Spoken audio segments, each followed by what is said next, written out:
أما بعد فقد قال الله تبارك وتعالى في القرآن المجيد: أعوذ بالله من الشيطان الرجيم، بسم الله الرحمن الرحيم. قل هل يستوي الذين يعلمون والذين لا يعلمون إنما يتذكر أولو الألباب. وقال النبي صلى الله عليه وسلم: طلب العلم فریضة على كل مسلم. معزز و مکرم مشفق و مربی اساتذہ کرام اور عزیز ساتھیوں، میرے ہم نشینوں، آج ہم سب یہاں یوم تعلیم منانے کے لیے جمع ہوئے ہیں. یوم تعلیم اس لیے ہم مناتے ہیں. یوم تعلیم یہ دن ہمیں یاد دلانے کے لیے منایا جاتا ہے کہ تعلیم ہر انسان، چاہے امیر ہو یا غریب، فقیر ہو یا بادشاہ، مرد ہو یا عورت، ہر انسان کی بنیادی ضرورت ہے. تعلیم سب سے بڑی طاقت و دولت ہے. تعلیم سب سے بڑی دولت و ثروت ہے. تعلیم سب سے قیمتی، سب سے طاقتور ہتھیار ہے. میرے بھائیوں، وہ کون سی چیز تھی جس نے آدم علیہ السلام کو مسجود ملائکہ بنا دیا؟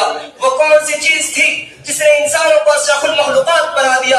وہ کون سی چیز ہے، وہ کون سی چیز تھی جس نے ابوالکلام آزاد کو مولانا ابوالکلام آزاد بنا دیا؟ وہ کون سی چیز تھی جس نے مولانا ابوالکلام آزاد کو 2 مرتبہ کانگریس کا صدر بنا دیا؟ وہ کون سی چیز تھی جس نے مولانا ابوالکلام آزاد کو، وہ کون سی چیز تھی جس کے سبب مولانا ابوالکلام آزاد رحمہ اللہ علیہ ہندوستان کے سب سے پہلے وزیر تعلیم، سب سے پہلے شکشا منتری، سب سے پہلے ایجوکیشن منسٹر منتخب کیے گئے؟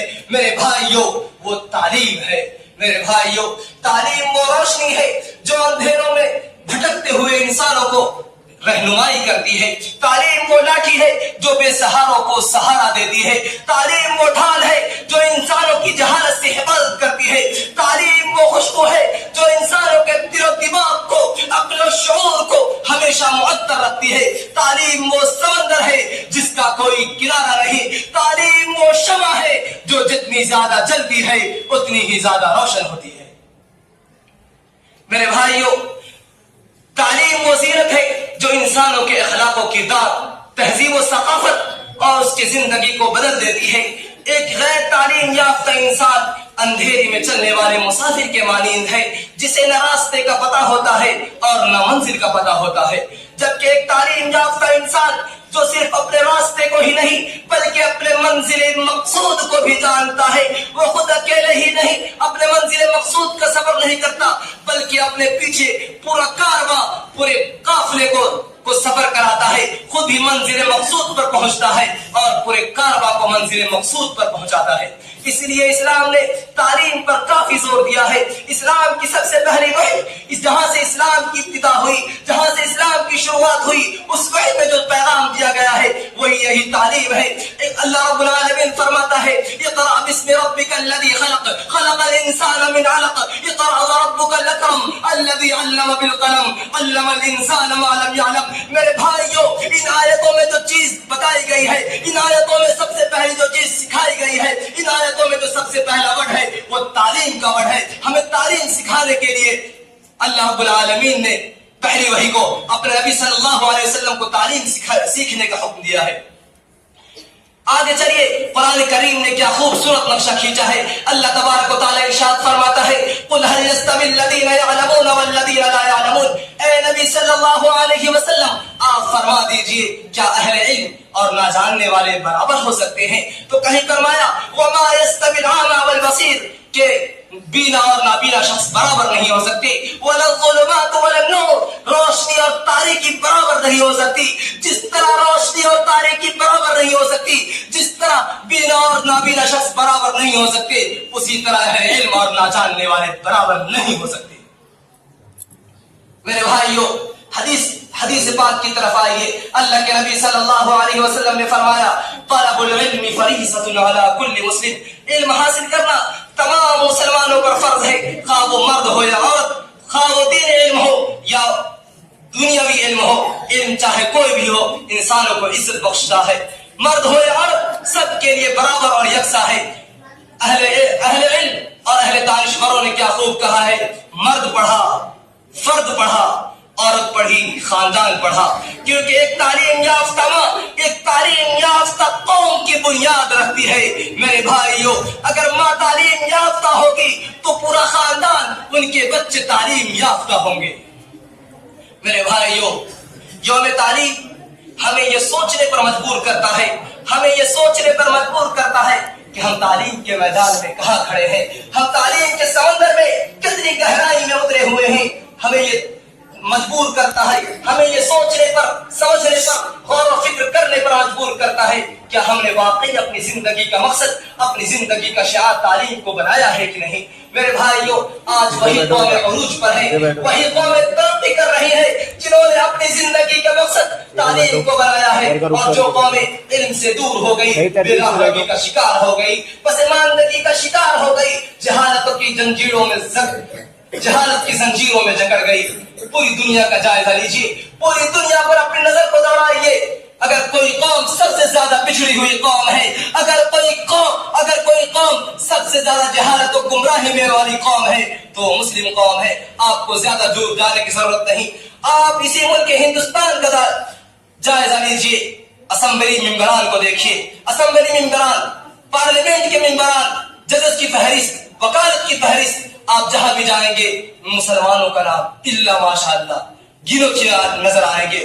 میرے بھائیوں، آپ آج سے 7 سال پہلے جائیے، 9 نومبر 2019 کی تاریخ کو اٹھائیے، بابری مسجد کے واقعے کو یاد کیجئے، بابری مسجد کے فیصلے کو یاد کیجئے، بابری مسجد کے کیس کو یاد کیجئے۔ مسلمانوں کو کوئی وکیل نہیں ملا بابری مسجد کا کیس سالو کرنے کے لیے اپنی قوم میں۔ میرے بھائیوں، مسلمانوں کا مرکزی وکیل ایک غیر مسلم وکیل تھا۔ میرے بھائیوں، کتنی شرم کی بات ہے کہ آج ہمیں اپنا فیصلہ سنانے کے لیے، اپنی رہنمائی کرنے کے لیے ہماری قوم میں کوئی شخص نہیں ملتا ہے۔ آج ہمارے قوم میں کوئی ایسا شخص نہیں ہے جو ہماری رہنمائی کر سکے۔ میرے بھائیوں، اپنے آپ کو بدلو، اپنے آپ کو سدھار لو، ورنہ وہ دن دور نہیں کہ ملک ہندوستان میں بھی اندلس و عراق کی تاریخ دہرائی جائے گی، برما کی تاریخ دہرائی جائے گی، ورنہ وہ دن دور نہیں۔ یاد رکھو مسلمانوں کا برما میں کیا حال ہوا، وہی حال اس ملک ہندوستان میں بھی مسلمانوں کا ہوگا۔ علامہ اقبال نے آج سے 100 سال پہلے کہہ دیا تھا، نہ سمجھو گے تو مٹ جاؤ گے ہندی مسلمانوں، نہ سمجھو گے تو مٹ جاؤ گے ہندی مسلمانوں، تمہاری داستان تک نہ ہوگی داستانوں میں۔ میرے بھائیوں، آپ قوم کے مستقبل ہیں، آپ قوم کے مستقبل ہیں۔ پوری قوم آپ کی طرف ٹکٹکی نظروں سے دیکھ رہی ہے، پوری قوم آپ کی طرف امید بھری نظروں سے دیکھ رہی ہے۔ آپ قوم کی پگڑی ہے، آپ قوم کے تاج ہیں، اپنے آپ کو سنوار لو، اپنے قوم کو آگے لے جاؤ۔ اگر آپ ترقی کریں گے، اگر آپ علم حاصل کریں گے تو پوری قوم آگے بڑھے گی، اگر آپ پیچھے رہ گئے تو پوری قوم پیچھے رہ جائے گی۔ میرے بھائیوں، ہم سب یہاں تعلیم حاصل کرنے کے لیے آئے ہیں، ہماری زندگی کا مقصد ہی تعلیم ہے۔ اگر آج ہم نے اپنے آپ کو لگا دیا، من یتعب فی صغرہ یتمتع فی کبرہ، آج اگر ہم نے اپنے آپ کو تھکا لیا، اپنے آپ کو کھپا دیا، اپنے آپ کو لگا دیا، کل انشاءاللہ ہم آرائش و آرام میں ہوں گے۔ لیکن آج ہم نے اپنے آپ کو نہیں لگایا تو وہ دن دور نہیں۔ میرے بھائیوں، میں پھر کہتا ہوں، وہ دن دور نہیں ہے۔ ہماری زندگی کا مقصد یہی ہے، ہمارے آنے کا مقصد یہی ہے کہ ہم اچھے سے اچھے تعلیم حاصل کریں۔ ہماری زندگی کا مقصد یہی ہے کہ ہمارے ہر کسی کے خواب ہوتے ہیں۔ اگر اپنے خواب کو پورا کرنا چاہتے ہیں، اپنے خواب کی تعبیر دیکھنا چاہتے ہیں تو اپنے آپ کو ایسا بنائے۔ شاعر کہتا ہے، بقدر القد تکتسب المعالی ومن طلب العلا سہر الليالي۔ آپ جتنی محنت کریں گے، آپ جتنی کوشش کریں گے، آپ جتنی زیادہ محنت کریں گے، اتنا ہی زیادہ آپ اپنے خواب کی تعبیر دیکھ سکیں گے، اپنے مقصد کی طرف بڑھ سکیں گے۔ ومن طلب العلا سہر الليالي۔ اگر آپ کامیاب ہونا چاہتے ہیں، اپنے خواب کی تعبیر دیکھنا چاہتے ہیں تو راتوں کو جاگیں۔